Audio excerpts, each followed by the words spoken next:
Last year, I had the opportunity to learn the other side of the story, the one that doesn't belong to a European ethnicity.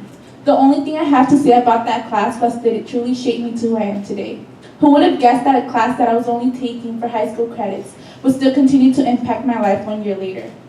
That's exactly what my freshman geography class continues to do to me today. And trust me, I know that it was just a geography class, but my teacher, Mr. Lortega, always found a way to make us think outside the box, to really question our whole K-8 education, because throughout those years, the only thing that I have learned in history classes was the European perspective of things. But what about my people? What about those natives who were slaughtered and tortured upon the arrival of Christopher Columbus? And I know no one likes to speak about it, but unfortunately it's the sad truth. I will be honest with you, before high school I had no idea about the genocide that occurred in 1492. And although no one likes to call it a genocide, let's be real, that's all it was.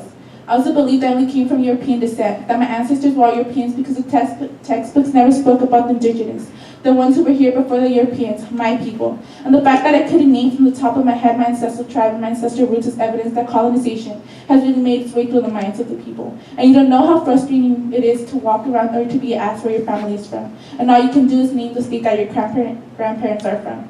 I know I wasn't the only one.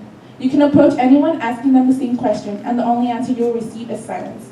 If there's anyone who has to break that silence, it's us. It's time to show these kids that their true history, their roots, because I was fortunate enough to attend a school and have a teacher who truly believed that students should know both sides and base their opinion from that. But there's others who still look like me at the beginning of freshman year, clueless to reality.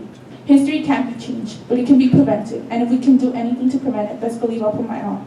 Ethnic studies for all.